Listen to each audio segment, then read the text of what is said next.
Hari ini kita akan belajar mata pelajaran biologi perikanan dan materi yang akan kita pelajari adalah tentang morfologi ikan. Ikan atau fiskus adalah hewan yang bertulang belakang atau termasuk ke dalam kelompok vertebrata. Habitatnya adalah di perairan, kemudian bernapasnya yang paling utama adalah dengan menggunakan insang. Selanjutnya bergerak dan menjaga keseimbangan tubuhnya menggunakan sirip-sirip, dan ikan sifat hidupnya termasuk yang poikilotermal atau suhu tubuhnya sangat dipengaruhi oleh kondisi lingkungan.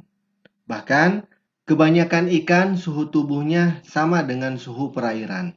Sedangkan yang dimaksud morfologi adalah penampakan luar bagian-bagian tubuh ikan. Yang bertujuan dari melakukan pengamatan morfologi ikan ini adalah untuk memberikan gambaran dari bentuk luar ikan yang dapat digunakan sebagai ciri-ciri khusus ikan untuk dapat diidentifikasi. Morfologi tubuh eksternal ikan dibagi menjadi 3 bagian, yaitu bagian kepala, badannya, dan ekornya. Bagian luar tubuh ikan lainnya yang terlihat adalah contohnya seperti mata, hidung, mulut, sirip, dan sisik. Untuk lebih jelasnya, perhatikan gambaran berikut ini. Seperti yang telah dijelaskan, bagian tubuh ikan dibagi menjadi 3, yaitu bagian kepala, bagian badannya, dan bagian ekor.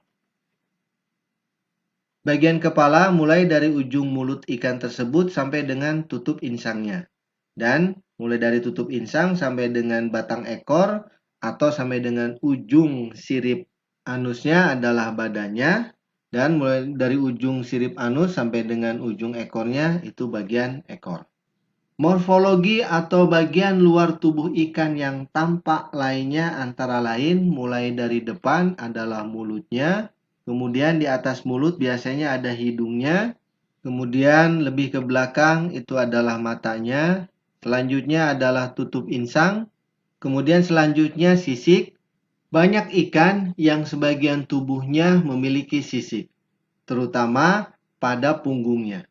Dan ada pula ikan yang tidak memiliki sisik. Kemudian selanjutnya gurat sisi atau garis linea lateralis. Hampir seluruh ikan memiliki gurat sisi. Hanya bentuk gurat sisinya yang berbeda-beda. Ada yang melengkung, ada yang lurus, bahkan ada yang terputus. Garis gurat sisi ini biasanya mulai dari kepala sampai ke batang ekor. Selanjutnya bagian sirip. Ikan biasanya memiliki 2 sirip punggung. Yang di depan ini sirip punggungnya berjari-jari keras, dan yang di belakangnya biasanya berjari-jari lebih lembek. Kemudian selanjutnya sirip ekor paling belakang. Kemudian pada bagian bawah ini adalah sirip anusnya atau sirip anal. Selanjutnya ada sirip perut dan sirip dadanya. Di depan sirip anus kita bisa lihat ada anusnya berikut dengan jenis kelaminnya. Biasanya di dekat anus itu ada spine. Spine itu seperti satu lembar sirip, tetapi tidak semua jenis ikan memiliki. Kemudian sebagian ikan juga ada yang memiliki barbula. Barbula itu adalah seperti janggut. Bentuknya hampir sama dengan spine, yaitu seperti selembar sirip. Kemudian sebagian ikan juga ada yang memiliki adipose fin. Letaknya di ujung sirip punggung, biasanya berbentuk seperti sirip, tetapi adipose fin ini adalah daging yang tidak bertulang. Kemudian selanjutnya yang terakhir adalah pinlet. Pinlet adalah sirip tambahan selain yang sudah normal, umumnya terletak di belakang sirip punggung atau di belakang sirip anus. Tetapi memang tidak semua ikan memiliki pinlet ini. Kita lanjutkan bagian A. Yang pertama dalam morfologi ikan adalah bentuk tubuh ikan. Untuk mengetahui cara hidup ikan dapat diketahui dengan mengamati bentuk tubuhnya. Bentuk tubuh ikan tersebut terdiri dari yang pertama fusiform atau berbentuk seperti torpedo. Ciri-cirinya memiliki bentuk tubuh yang ramping, potongannya melintang, berbentuk elips, dan ekornya sempit.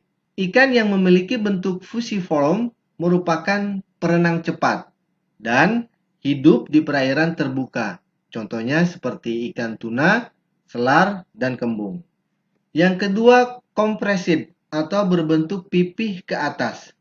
Ciri-cirinya memiliki bentuk tubuh pipih secara lateral dan pipih secara dorsoventral. Ikan yang memiliki bentuk ini berenang dengan kecepatan konstan. Lambat pada kondisi biasa, tetapi bila ada bahaya mampu berenang dengan cepat. Contohnya seperti ikan bawal. Kemudian yang ketiga adalah defresid atau pipih secara lateral. Ikan yang memiliki bentuk ini biasanya hidup di dasar perairan. Contohnya seperti ikan pari. Kemudian selanjutnya yang keempat adalah anguilliform atau seperti ular. Memiliki bentuk tubuh sangat panjang dan penampang lintang membundar. Contohnya seperti pada belut dan sidat. Yang kelima adalah filiform atau berbentuk seperti benang. Cirinya memiliki bentuk tubuh yang panjang seperti benang dan sangat tipis. Contohnya pada famili Nemictinoe. Kemudian yang keenam adalah tiniform. Itu bentuknya seperti pita. Terdapat pada famili Trachypteri dan Trichiuridae. Selanjutnya yang ketujuh, sangiliform atau berbentuk pipih.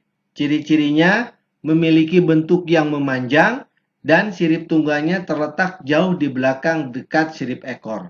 Contohnya ada pada ikan pike dari famili Esocidae. Dan yang kedelapan adalah globiform. Ciri-cirinya memiliki kepala yang picak, badan yang membundar, dan lonjong, serta bagian ekornya yang pipih. Contohnya pada famili Claridae dan Pangasiudae. Untuk lebih jelas, kita lihat gambarannya seperti ini. Jadi, bentuk-bentuk tubuh ikan secara garis besar, ada yang berbentuk fusiform atau berbentuk seperti torpedo, berarti bentuknya lonjong. Bentuk tubuh seperti ini itu contohnya seperti ikan-ikan tuna, ikan kembung, ikan selar, atau lain sebagainya yang biasanya berenang cepat. Kemudian bentuk kompresid atau pipih, contohnya pada ikan bawal, dan biasanya terdapat pada ikan-ikan dasar atau ikan-ikan demersal. Kemudian selanjutnya defresid atau bentuk picak, itu contohnya seperti ikan pari. Dan selanjutnya bentuk anguilliform atau berbentuk seperti ular, contohnya pada ikan sidat atau belut. Dan bentuk tubuh ikan filiform atau bentuk tali. Bentuk ikan seperti ini tipis seperti pita, contohnya seperti ikan layur atau ikan pedang. Kemudian selanjutnya bagian B, yaitu bentuk mulut ikan. Bentuk dan letak mulut merupakan penyesuaian terhadap makanan yang menjadi kesukaannya, sehingga dapat digunakan untuk pendugaan food and feeding behavior ikan. Mulut ikan dibagi menjadi 4 tipe, yaitu yang pertama terminal, yaitu mulut ikan terletak di ujung depan kepalanya. Contohnya seperti ikan ini. Jadi mulutnya terletak di depan ujung kepala. Kemudian subterminal, yaitu mulut ikan terletak di dekat ujung kepalanya. Jadi contohnya ini di dekat ujung kepalanya. Kemudian yang ketiga adalah superior, yaitu mulut ikan terletak di bagian batas kepala. Contohnya seperti ini. Dan yang keempat adalah inferior, yaitu mulut ikan terletak di bagian bawah kepalanya. Untuk lebih memperjelas, kita lihat gambar seperti ini. Jadi ini yang berbentuk seperti terminal, ini subterminal, inferior, superior. Kemudian selanjutnya bagian C, yaitu bentuk ekor. Berdasarkan perkembangan arah ujung belakang notochord atau vertebrae, ekor ikan dapat dikelompokkan menjadi 4, yaitu yang pertama frotosersal. Untuk frotosersal, pada ujung belakang vertebrae berbentuk lurus. Ekor seperti ini biasanya ditemukan pada ikan yang masih embrio dan ikan Chilostomata. Kemudian yang kedua adalah heterosersal. Di bagian ujung ekor agak membelok ke arah dorsal. Misalnya pada ikan pecut. Ketiga adalah homosersal. Sama hanya dengan heterosersal. Ujung ekornya membelok ke arah dorsal. Dan yang keempat adalah dipesersal. Yaitu ujung vertebrae lurus ke arah klauda sehingga sirip ekor terbagi simetris. Berdasarkan bentuk luar sirip ekor, maka ekor ikan dibagi menjadi yang pertama rounded atau membundar. Contohnya pada ikan kerapu. Kemudian yang kedua truncate atau berpinggiran tegak. Contohnya pada ikan tambangan. Kemudian yang ketiga pointed atau meruncing, ekornya meruncing. Contohnya pada ikan sembilang. Kemudian wedge shape atau berbentuk seperti baji. Contohnya seperti pada ikan gulama. Kemudian yang kelima, emarginate atau berbentuk lengkuk tunggal. Contohnya seperti pada ikan lencam merah. Yang keenam, double emarginate atau berlekuk ganda. Contohnya seperti pada ikan ketang-ketang. Yang ketujuh, forked atau bercagak. Contohnya seperti pada ikan cipa-cipa. Yang kedelapan adalah lunate atau seperti sabit. Contohnya pada ikan tuna. Kemudian yang kesembilan episersal, itu contohnya seperti pada ikan cucut. Dan yang kesepuluh adalah hipocercal, itu contohnya pada ikan terbang. Untuk lebih jelas kita lihat bentuk-bentuk sirip ekor tersebut. Jadi ekor ikan secara garis besar terbagi menjadi dua, yaitu kelompok yang homosersal dan heterosersal. Ekor ikan yang termasuk kelompok homosersal antara lain ada yang seperti membundar, bisa dilihat bentuknya seperti itu. Kemudian ada yang berbentuk tegak, jadi ujung ekornya berbentuk tegak. Kemudian yang ketiga ada yang berbentuk meruncing, seperti ini meruncing. Kemudian bentuk ekor yang selanjutnya adalah berbentuk seperti baji dan ekor ikan berlekuk tunggal. Sedangkan ekor ikan yang termasuk heterosersal antara lain berlekuk ganda, kemudian ekor ikan berbentuk seperti cagak, selanjutnya ekor ikan berbentuk seperti sabit, kemudian ekor ikan yang episersal dan ekor ikan yang hiposerkal.